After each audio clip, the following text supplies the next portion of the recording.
Brett, we did a video on your car deal. Do you mind if we pull it up and actually talk about it again? Would you? I mean, you blocked out all the information. Do you mind if we? If you don't, Brett, I'm gonna actually pull it up right now. Let's see. I'm multitasking here. Brett, get unlimited. Let me now. I'm pulling up Brett's deal. All right. You are such a pain tonight. What's wrong? I don't know. You're giving me a hard time, man. I'm not giving you a hard time. You're giving me a hard time. What am I doing to give you a hard time? I don't know. We're like 10 minutes in. We haven't done anything. That's like the normal show, Dad. Okay. There you have it, folks. Is there any difference? No, I mean, that's a genuine question. Is there any difference? I thought maybe we could provide a little more value than this tonight, but apparently not. All right, we've got Brett's deal up. Yeah. But no one needs to know that's Brett's deal. So Yeah, we made a video on this. It'll come out Next in a couple week. days. Yeah. Yeah. Dad, you want to be Mr. Value? Mr. Value. Explain what you should and shouldn't do here. Mr. Value. Mr. Value. Man, I failed miserably in some aspects of raising you. Jeez. No, you're a perfectly good son, and I love you, and I wouldn't trade you for any other son anywhere. We did a video on this the other day, and the first thing I noticed is that there wasn't any discount off of the MSRP on the car. So that to me was just a little bit of a red flag, because normally you'd want to work the dealer for some type of discount. And then, just in case they weren't making enough money for selling the car at list price, they've got the $899 processing fee, which is, $899 of pure profit. And I believe Brett is happy with all the items that he bought.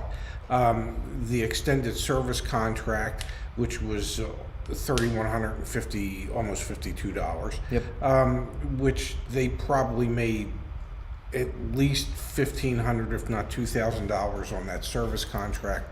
The maintenance contract, I'm guessing they probably made $750.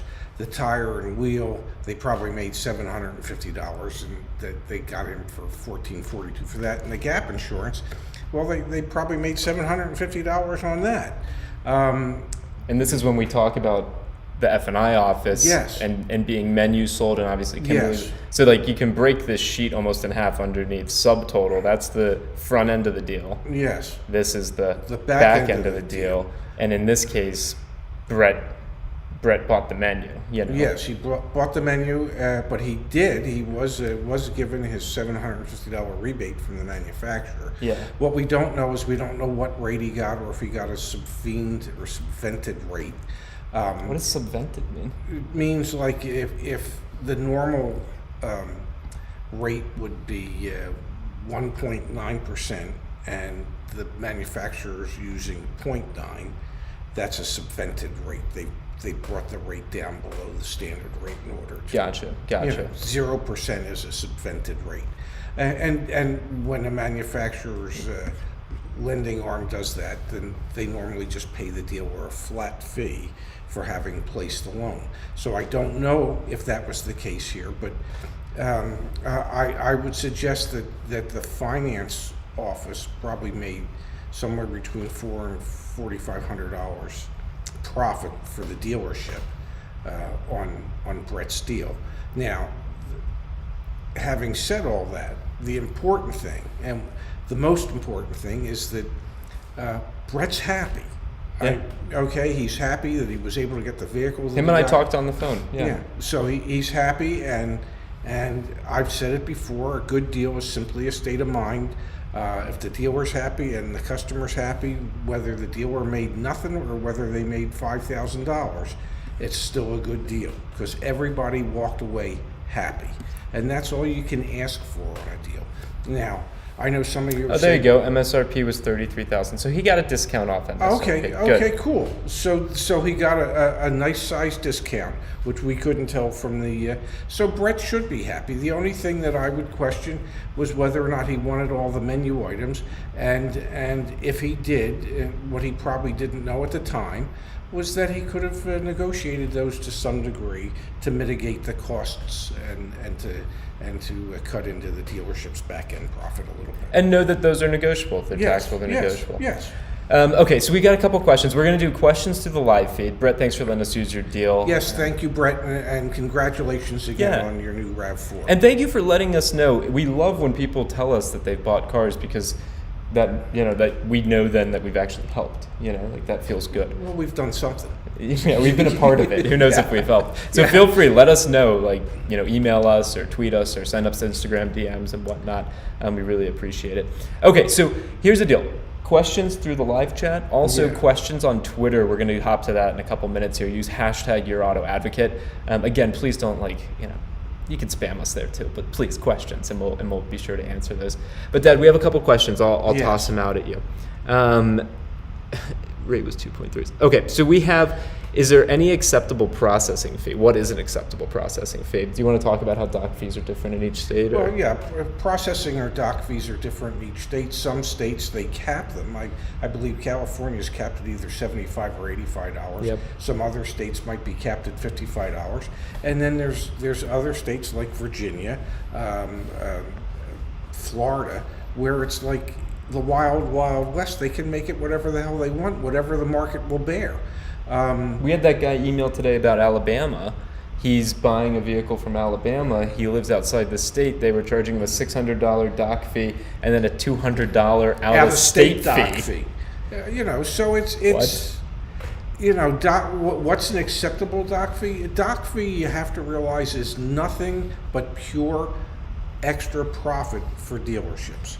Okay, and the reason the amount of the doc fee keeps going up is because typically the size of the discount wipes out most, if not all, of the front end profit on the car deal. So they use the doc fee as their profit in a car deal, plus the holdback and any other incentives that they might, as a dealership, qualify for.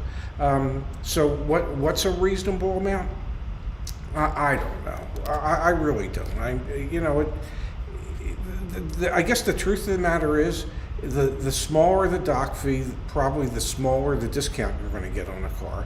The bigger the doc fee, the bigger the discount you can get, because they use the doc fee to offset that loss of profit. So, all right, Pops, we're going to Twitter. Twitter. We're going to oh my God, the promised land, which is Twitter.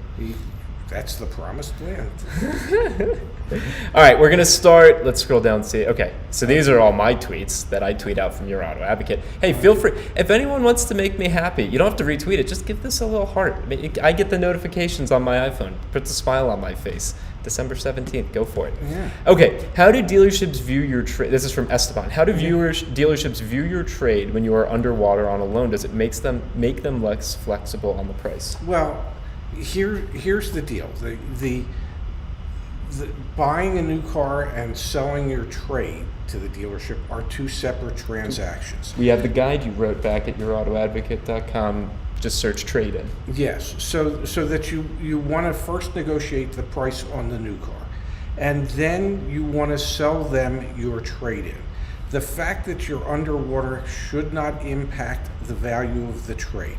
The reason I say that is, I can't tell you how many times I would appraise a car, and market conditions and looking at Manheim Market Report and this and that, I might come back and I'd say to the guy, your car's worth $10,000, and the customer would say to me, well, that can't be, I owe $13,000.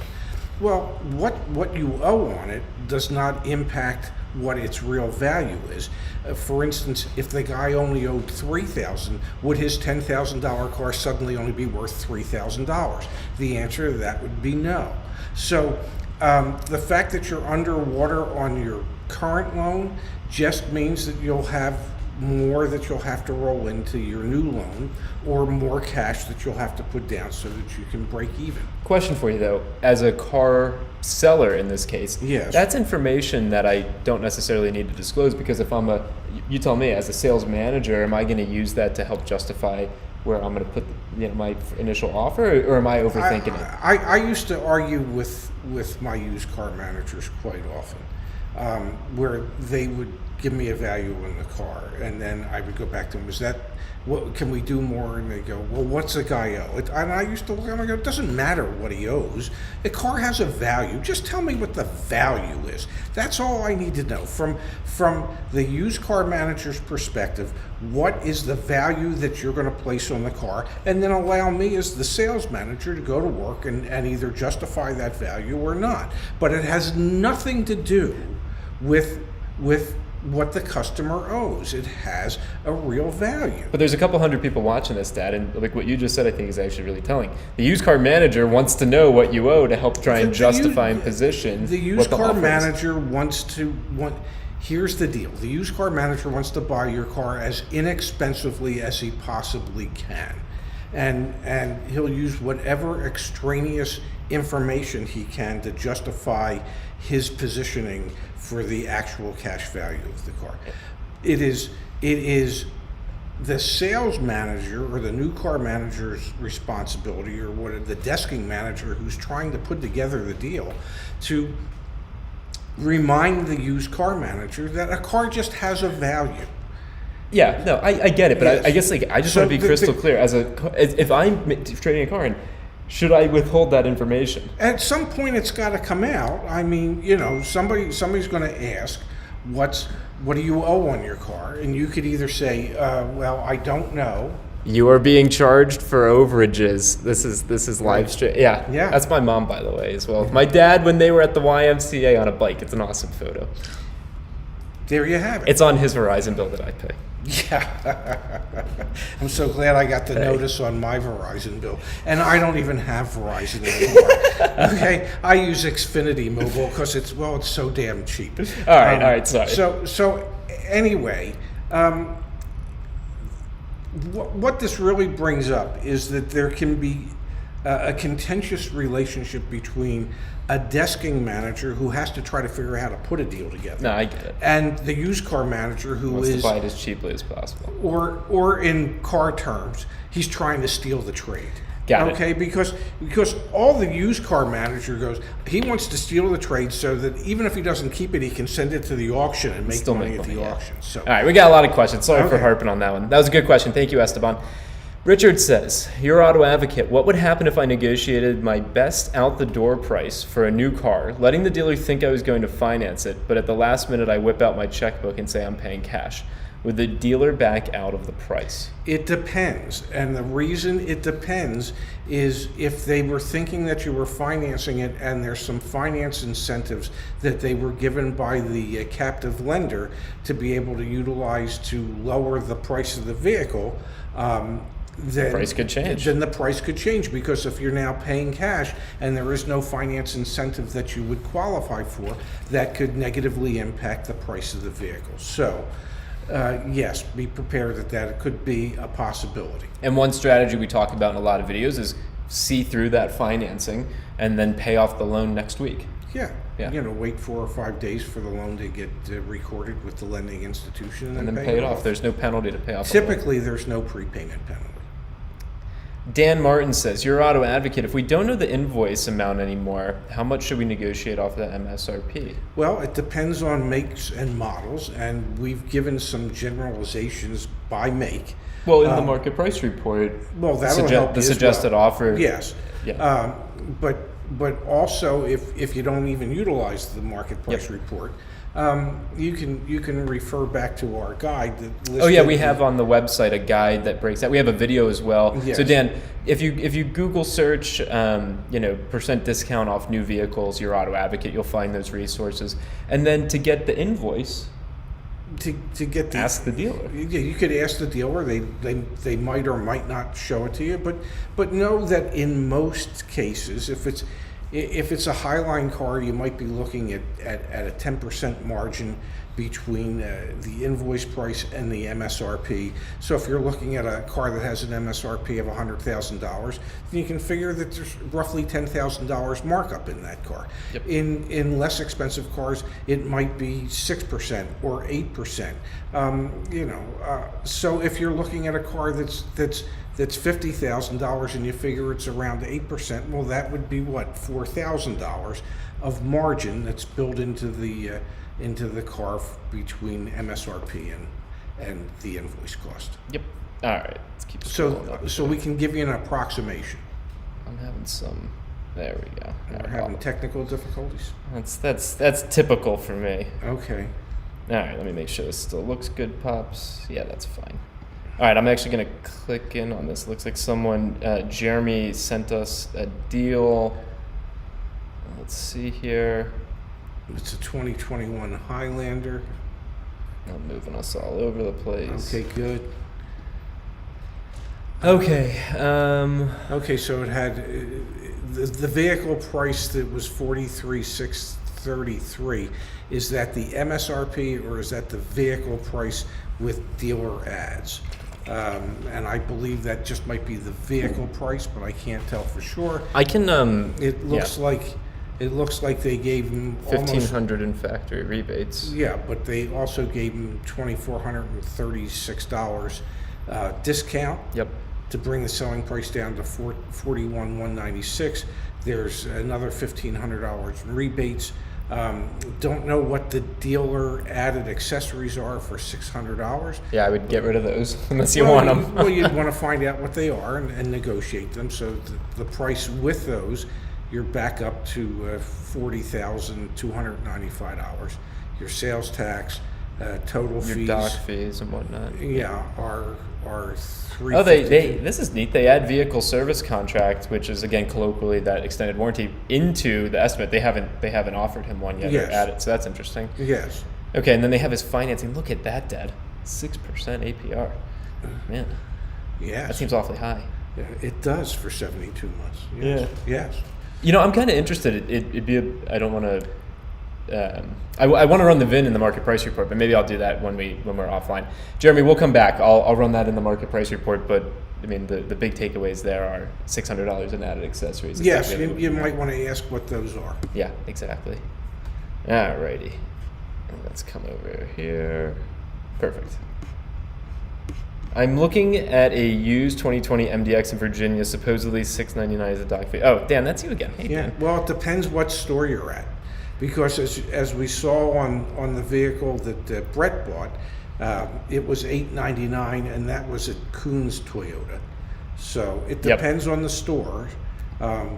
Obviously, dock fees can be as high as $899 in Virginia. Serenia asks if the browser extension is going to go on Firefox. Maybe that. Honestly, not that many people use the browser extension. It was kind of disappointing because it was like my idea, and then it didn't do that well. So I'm kind of living that down right now. Well, folks, everybody needs to extend their browser. It's pretty cool. Like, It's very cool, and it goes with you. You know, I mean, it's right there with you. And the hope is that since nobody's using it apparently, then maybe they won't spend any more money on trying to make it even bigger and better for you. yeah, we spent like A lot of money. I spent like $10,000 on that. Okay, well that's a lot of money. Yeah, for like not that many people to use it. It's kind of sad, but that's okay. You live and you learn. Yeah. Okay, There you have it, yeah. let me come over and make sure that everyone can see. I appreciate your patience, Pops. It's a lot of work to work Yeah. this thing. Okay, I think everyone. Yeah, there we go. Foodie Gal. We're gonna do this question and then we're gonna take a little break. Okay. Foodie Gal says, Foodie Gal, if you have suggestions, what we should get for dinner. Going Yeah. out to dinner next. Yeah. Can you explain how dealer trades work and if it's possible to work out a good deal on them? Hashtag YOURAUTOADVOCATE. Dealer trades work like this. The dealership where you're at doesn't have the car you want. They find the car in another dealership. They ask that dealership if they would be kind enough to sell it to them so that they can then sell it to you. The dealer that has the car, they're going to want something back in return for the car that they're giving up. Yep. Typically, the way it works is the dealer that needs the car pays the transportation to get the car to the dealer that they wanted, and then pays for the transportation to bring the car that they needed back from the dealer that had it. So there are extra expenses involved when dealer trades are done. As a manager, I hated dealer trades. I hated them for a couple of reasons. One, they impact cash flow at the dealership because you have to pay. You don't floor plan the car initially. You have to pay for it. You have to send a check with the drivers when you go pick up the car. So that impacts cash flow. You don't qualify necessarily for all the holdback. Really? Yes. So you lose a little bit of leverage. The dealer that sells you their car, they keep the holdback on their car. The car you sell them, you keep the holdback on your car. So it's a little convoluted, and there are expenses involved. And the biggest fear I always had was the fear of an accident, the fear of stone chips, the fear of a cracked windshield. You mean when you're actually like transporting the vehicle? Yes. The fear of scratches. Because once we've made arrangements to get the car, once we've bought the car and we started to transport it back, well, anything that happened to it belonged to us now. Pops, did you see this message? No. No question, Ray and Zach. Who's it from? Oh, it's from Sandy. Sandy. It's from our dear friend Sandy. Love you, Sandy. Yeah, we love you. We're missed on the East Coast, and we hope we're well and we're warm. Honestly, Sandy, it's still warm and the fireplace is turned off, so I'm actually sitting here sweating my ass off. Oh, you're hot? No, I'm fine. Oh, okay. I just wanted to make sure. I was just trying to be funny. You're funny every once in a while. Flo Lexus. I used to deal with Flo Mini. So procrastinate for 1 second because I want to get the VIN in the market price report so that we can actually pull it when we run it. Yeah. So maybe you can share a funny story or, I don't know, just something. A funny story. Like, I don't know. Like, the last time we were in Las Vegas, what happened? Actually, don't tell that story because that's really sad. No, you don't want me to tell that story. Yeah, but Zach lost a lot of money. You didn't. You did good. Well, no, I lost money, but I didn't lose the type of money. What's your worst beat? While I pull the VIN here. Well, my worst beat was when I was between wives, and basically the Tropicana Hotel and Casino was my wife in Atlantic City. That doesn't sound good. And I would go there every night, and I would take a $500 marker every night, and then I would pray to God that I could get close to the $500 back so that I could pay off the marker. And one night I lost like $1,000 in 20 minutes. Really? And I thought to myself, well, I'm not staying here. I mean, so I'll go to the Sands. I got credit at the Sands. I can go take out a marker there. And as I'm walking to valet to get my car, I'm thinking to myself, well, if this shit doesn't work out, I can always get a personal loan and pay it all off. And when I finally got in my car and I got in my car and I started pulling out, I thought to myself, I said, if when I get to Atlantic Avenue, I make a right turn and go to the Sands, my life as I know it is over. If I make a left turn and I go home, okay, and I don't lose any more money tonight, then my life as I know it could continue in a positive manner. And I got to the corner of Atlantic and I made a left and I went home. And at that time I stopped gambling cold turkey for years. And I would still go to the Tropicana at least every Tuesday night for the fights. And I would stand behind people as they played blackjack, and I would live vicariously through their actions and their bets. But I didn't gamble for about 3 or 4 years after that. That's pretty good. Well, it wasn't a funny story, but it was a true story. Okay, so we have. Yes. Appreciate you sharing that. Let me make sure that it all shows up. Okay, cool. Okay. So we have a Volvo XC60. So I think this was I was looking at the chat. If you can share with us like your location or the VIN of this, that'll help us to actually plug it into the NPR and make some sense of it. But we can take a peek here and try and explain to you what's going on with your lease. So we've got. I like how they did that, Dad. You see that? They got market value 4 times. Well, because they're showing all the different programs there. So what are they showing there? Because I'm a bit confused. You've got dealer discount and rebate. You've got different amounts on two. They're different. Like, what's going on here? Well, there's apparently $1,000 more rebate. I'm so. Why would there be $1,000 more rebate? on the car. I mean, there's 60 months, 60 months, and 72 months. So Oh, are those? Oh, Yeah. those fall down as columns here. very good. But I don't understand. I don't understand why there would be two different rebate amounts for the 60-month financing. Wow. So their This finance is a 40 alternatives yeah. include alternative facts apparently. This is a 43-year career, sales manager at a car dealership, unable to read and make sense. Well, of I can read print. it, but it doesn't make sense. Where did that extra $1,000 come from, or where did it go?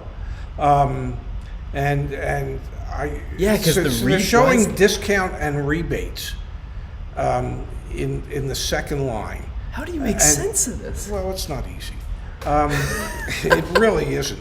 And why are they only showing 6,800 Where are you looking?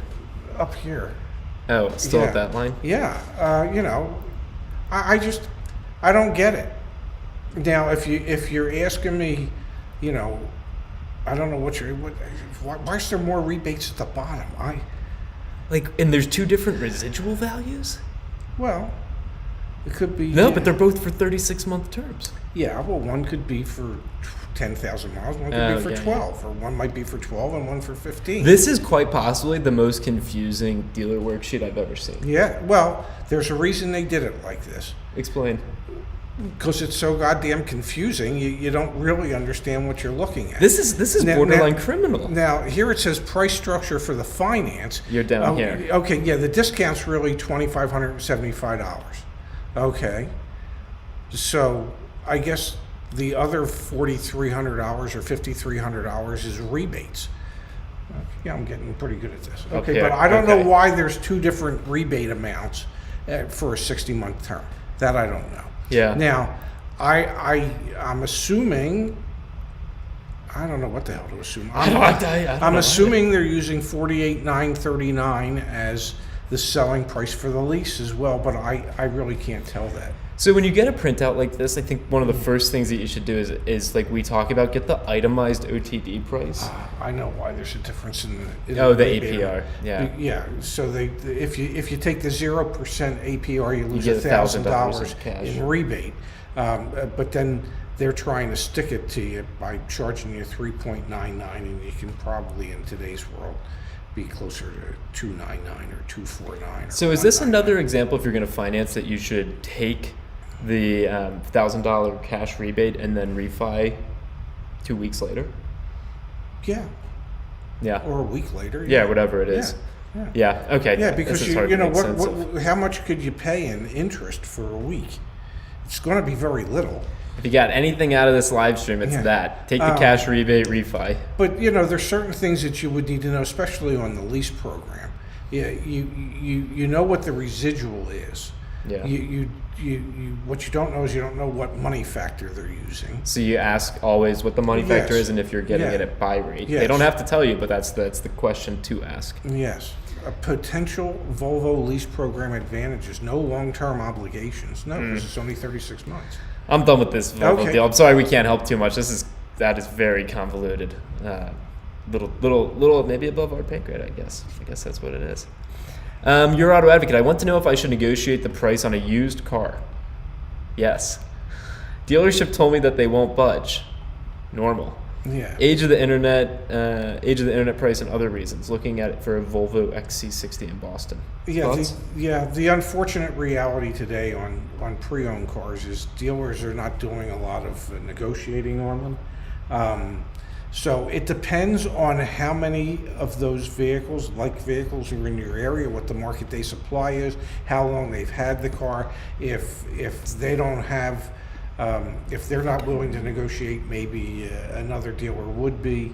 And that's why we built The market price report. Yeah, so for example, you run the VIN, and then you can see 28 similar vehicles. Up here, you can see the market day supply, how long your vehicle's been on the dealer's lot, the negotiability score, his recommendation. So in this case, run the VIN in the market price report, and then, You see what else pops up out there, and it very well might be that the car is is priced right, Yep. and that could be why they're not willing to budge on the price. But then Arushu, for you, if you see, it's seeing the comparables. That's what the used Yes. car manager does at the dealership that you've taught Yes. me. They use a tool called V Auto. Google search V Auto. They use V Auto. You can use your auto advocate, and ultimately you might feel more comfortable making that car deal just because Yeah. you've seen. Yeah, because they'll run the comps to see what other dealers are charging for similar cars, and Exactly. if they believe in the V Auto velocity selling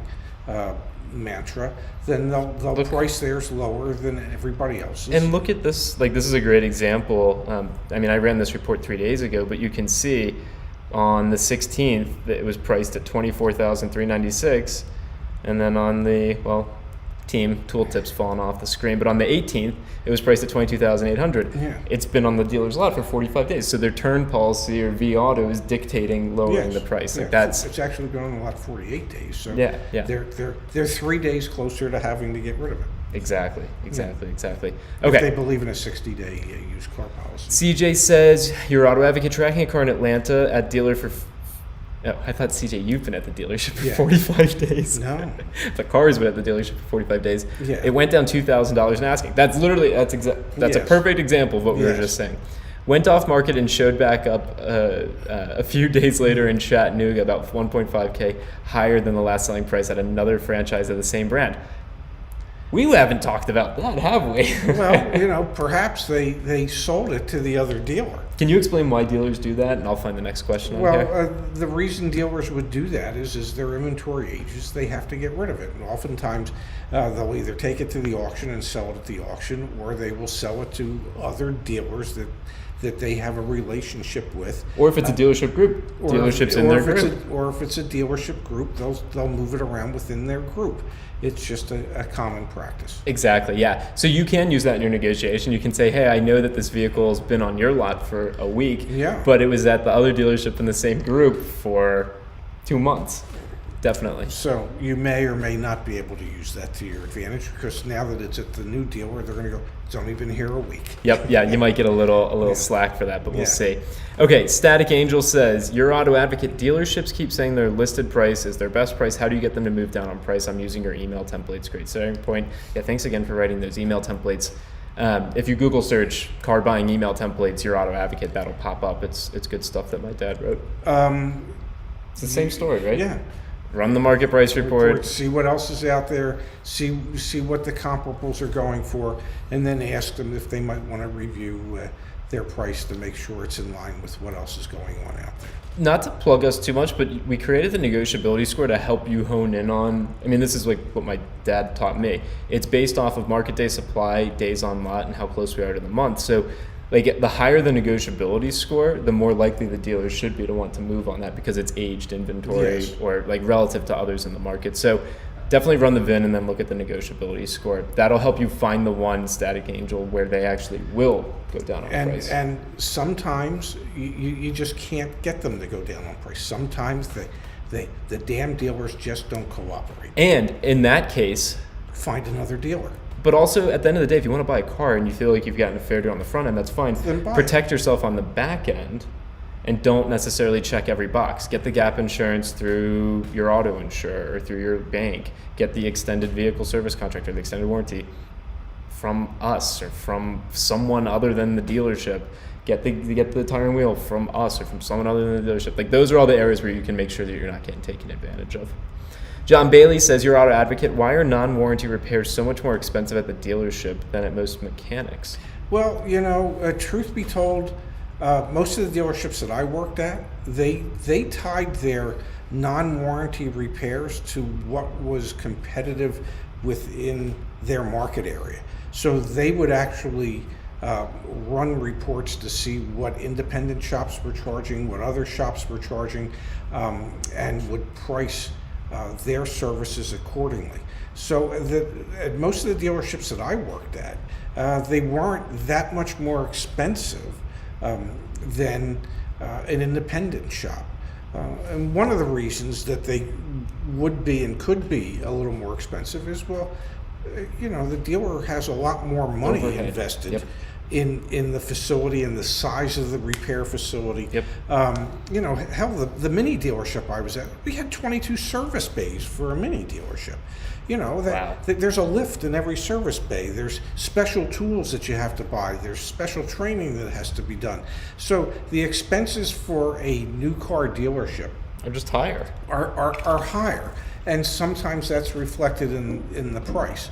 And then you're also usually guaranteed when you go to a new car dealer for servicing that they're only going to use factory authorized parts. Yeah, good point. Yeah. The other thing that I like to always bring up with warranty work is that it doesn't matter where you take it, they're going to be happy to do it because the check's going to clear. Well, They're you gonna get know, paid. you know, this. You have to look at it this way: the factory is one of the best service customers for a dealership. But even beyond the factory, the third parties are huge companies. They'll pay too. Yeah, no, they. You know their check's going to cash. Yes, Yeah. but my point is on warranty work. Yeah. New car warranty work. You know, the factory's a huge customer. They're probably the second biggest customer to, well, the new car department. Exactly. And the Yep. and the used car department. Yep. All right, your auto advocate from Laurel. What is the acquisition fee and is it negotiable? Should be a relatively quick one. It is not negotiable. The acquisition fee is set by the leasing company, and it usually includes the gap insurance that's built into most leases, not all leases, so check with your particular brand, but most leases, they include gap insurance in the acquisition fee, and that is just an upfront way for the lender to make a little bit of money. And just to be crystal clear, that's only an acquisition fee is only appropriate and acceptable and expected on a lease, not Yes. on a finance. No. On it. Okay. Melvin says, Melvin, thanks for chiming in here. What factory incentives might be available in January with 2021 models? Dealers have been holding 30 plus days already. Looking at Durango RT employee family plan. Typically, your strongest incentives are now. Through Jan 4th, as you mentioned. Well, yeah, on most brands, it'll be through January 4th. Yep. Some brands will close out on December 31st, but most brands will go to January 4th. And bear in mind that January and February are two of the slowest months in the automobile business, and the manufacturers don't target a lot of marketing dollars for those 2 months. So I wouldn't necessarily expect incentives to go up in January. I would actually expect them to go down slightly in January. And one thing worth pointing out here, vehicles being on the lot a long time will have more of an influence on the dealership's likelihood to negotiate with you, Yes. and less of an influence on what the OEM's incentives are going to be for that month. Those are set, by different people, and those are also two different ways that you can save money. Jasmine says, thanks for chiming in. Your auto advocate, I'm $3,000 to $4,000 underwater and want to lease a 2020 Kia Seltos next year. What happens to the difference between the worth of my current car and my loan? I'll let you knock this out. Well, if you're $3,000 to $4,000 upside down, you're better off rolling that into a lease. And the reason I say that is because typically leases are 36 months. So in 3 years, But her question is, what's going to happen to it? It'll get rolled into the lease. I think you didn't mention that. That's important. Yes, it'll be included in your lease payment's going to go up because of that $3,000 to $4,000. Exactly. But at the end of 36 months, you will no longer have any negative equity. Yeah. So, Jasmine, You'll have nothing. The lease payment would be something. Yes. You're going to roll in your $3,000 to $4,000, and your lease payment's now going to go up. Whatever Yes, the amount is. and typically on a 36-month lease, every $1,000 impacts the payment $30. Boom. So if you're $3,000 upside down, then your payment's going to go up $90. Perfect. Laurel says again, hi Laurel, we see you twice, we Yeah. like that. Your auto advocate, is it odd if my lease quote does not include service? Should that be inclusive or is that not to be expected? It depends on the brand. A lot of brands don't include service on their leases. And there's a discrepancy between service and maintenance. Yes. Yeah, they're two different things. Yes. For instance, you would be under warranty, so if there were any warranty issues, that would be covered. If it's maintenance, that's different. Some brands do include maintenance. BMW includes maintenance. Mini My Mini has the standard maintenance is Yep. included during the life of the lease. Yep, exactly. At least the first 3 years. Yep, exactly. Zach Greer says, Your Auto Advocate, I was looking at a new 2020 Ram at a dealer in the Dallas area. I used your tool on your website. Amazing, by the way. Thank you. And found out the truck has been on the lot for over a year. That's sad. Yeah. However, when I tried to negotiate price, they wouldn't even consider anything less. Well, the question that needs to be asked is how much of a discount were they showing on the vehicle to begin with, so that they might have applied all the discounts that they could afford to apply to that vehicle, and there might not be any room left. Now, having said that, when you say there might not be any, or when I say there might not be any room left, will the dealer who's been sitting on a truck for a year lose a car sale over $100, $200, $300, maybe up to $500? My guess is they will not. So you have to take a shot and see if you can save a little bit of money. But my suspicion is there might be a little bit to be saved, but it's not going to be a lot to be saved.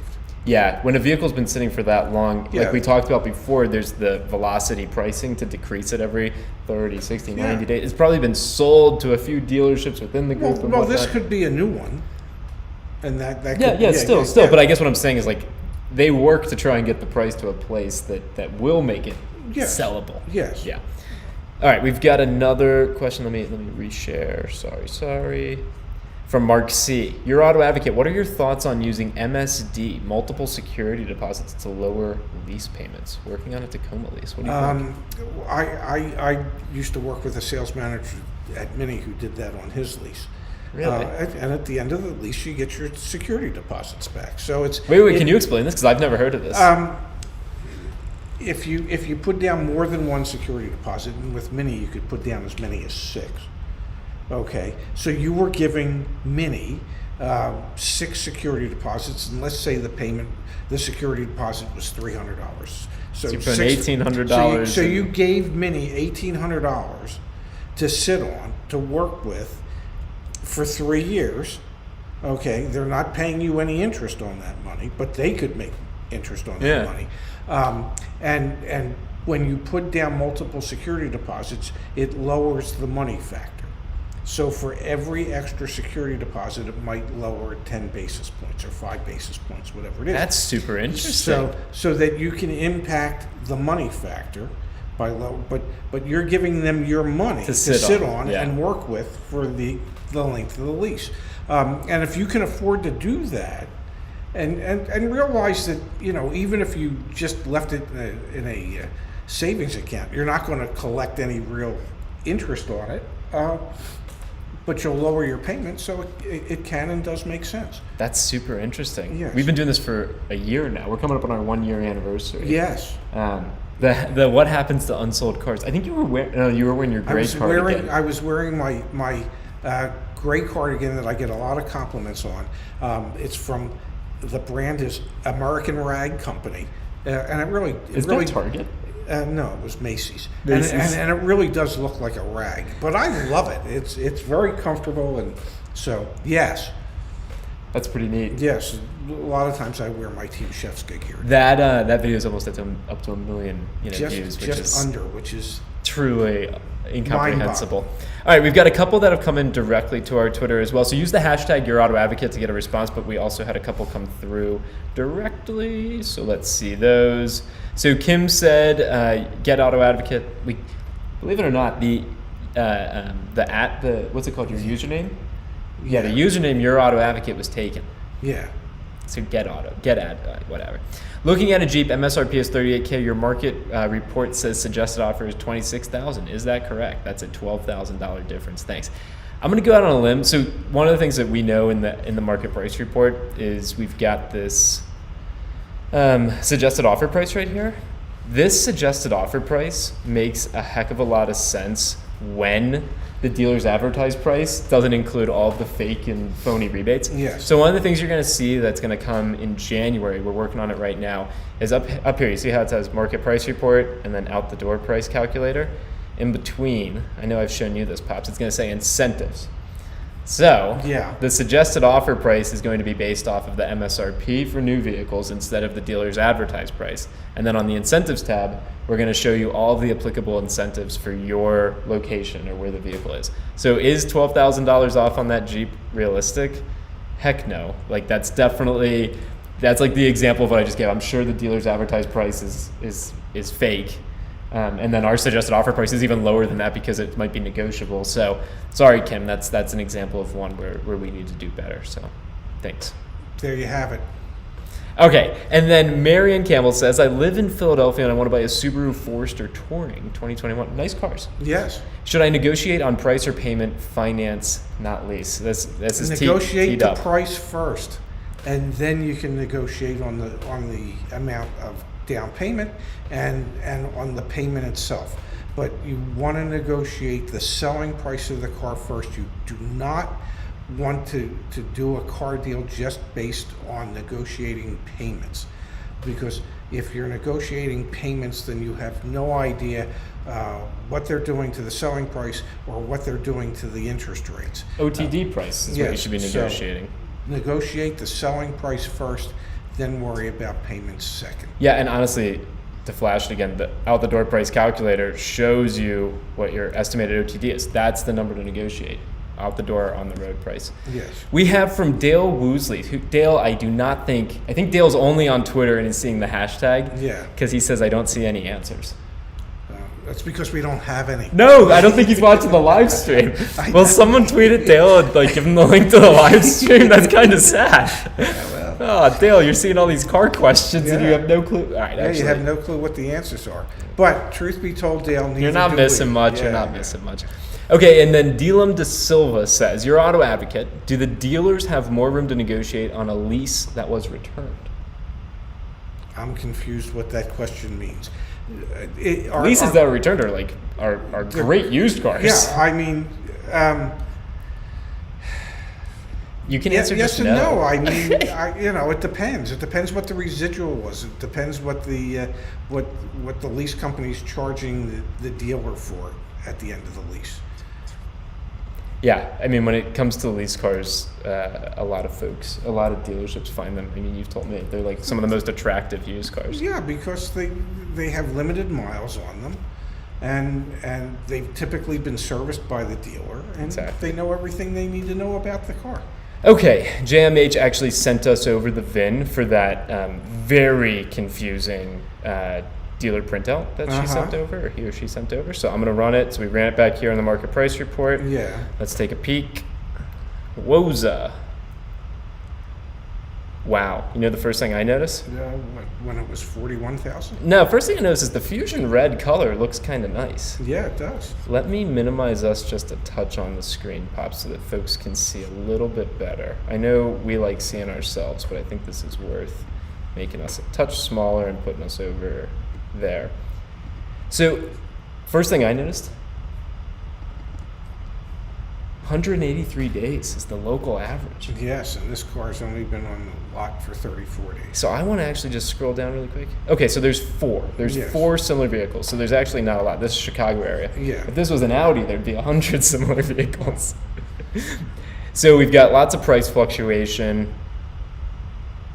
Not necessarily that negotiable. Yeah, the first thing my eyes go to that green dot representing a more negotiable vehicle.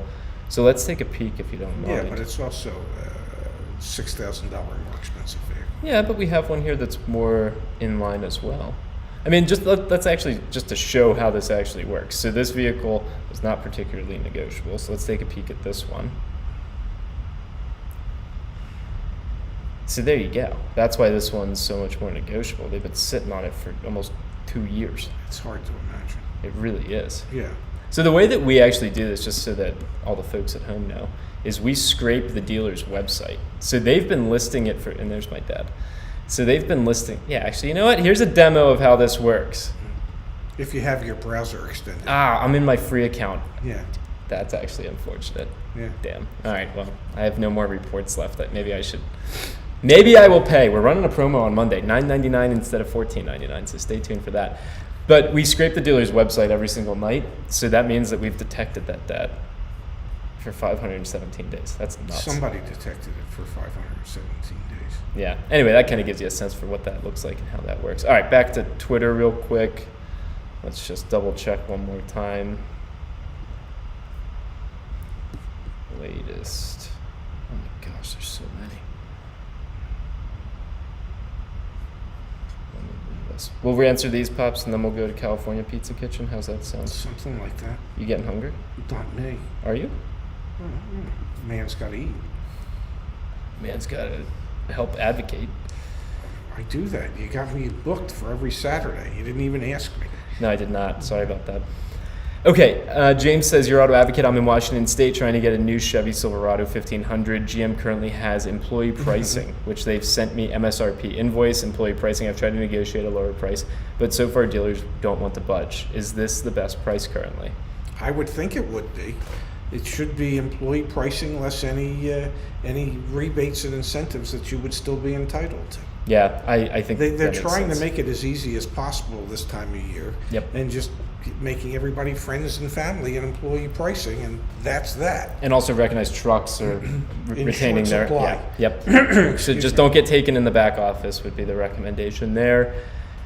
We have working at a dealership myself. My only problem that I have sometimes with customers is they come in with unrealistic pricing. That's why we built the suggested offer, was to like try and provide actually an educated offer, such as like 6,000 below invoice, for example. What did you do in these situations when you would get this? Well, at first I before I learned how to do it better, I'd walk out and go, "What are you, crazy?" And then I learned how to do it a little better. And what I would do is I would actually take the invoice, and I would take a printout of our costs that were listed in ADP, so that you could see exactly every charge that was against the vehicle. Yep. And then I would share that with the customer in the spirit of transparency. Yeah. And say, we love you, but we are a profit-making organization. We're not in a position to lose $6,000 to sell you a car as much as you might like us to. It just doesn't make good business sense. Yep. This is what our cost is. Here's what my holdback would be. Here's any incentives. Now let's work out a number that would work, and if you don't have any flexibility, then there's no point in us going any further. Yeah, And that's how I would handle it. You get not only your auto advocate, but your sales training advocate. Yeah, so if your boss won't give you those tools to do that, make him take his fat ass out there and do it. Last question of the night, and then we're going to hop off the live stream. From Crazern21, Your Auto Advocate, is it a good idea to use the Costco Auto Purchase Program for the discount, or is it better to negotiate the lease directly with the dealer? Thanks. The Costco program is really a lead generation program. The dealers pay to be a part of that. So if you found a dealer that wasn't part of that, then their expenses might be a little less, and so it might be easier to negotiate directly with them. To get a slightly better lease deal. And remember, we have this video talking about the Costco Auto Program, really getting in the weeds of it. Hey, look at that. That's back when I was in Silver Spring and you were in Ventnor. Yeah. Now we're side by side. Also, yes, one of the best thumbnail images I think we've ever done. Yes. I think so. Want to go get dinner, Pops? I think we should. I want to thank everybody for sending in questions, Yes. participating, being a part of this. I think we're doing this again next Saturday, which I believe is Christmas. Christmas is Friday, the day after Christmas. So I'd like to take this opportunity to wish those who celebrate Christmas a very Merry Christmas to you and your family. Yes, from all of us at Your Auto Advocate. All 33 of us. No, there's not 33. But thanks for participating tonight, and thanks for being a part of what we're trying to do. And one final thought would be that hashtag Your Auto Advocate. If you have feedback for how we can make these streams more engaging, how we can get more questions answered. Andrew, if you're watching, we just brought an awesome guy named Andrew on to help us with these streams, because as you can see, I got us live only after like a big fiasco earlier, and I'm kind of inept with like using the software. So we should be leveling up here in a little bit with Andrew's help. So if you have suggestions for how we can do it better, continue to use Twitter, hashtag Your Auto Advocate. It's kind of nice that Twitter like organizes it for us. So I appreciate it. Somebody needs to.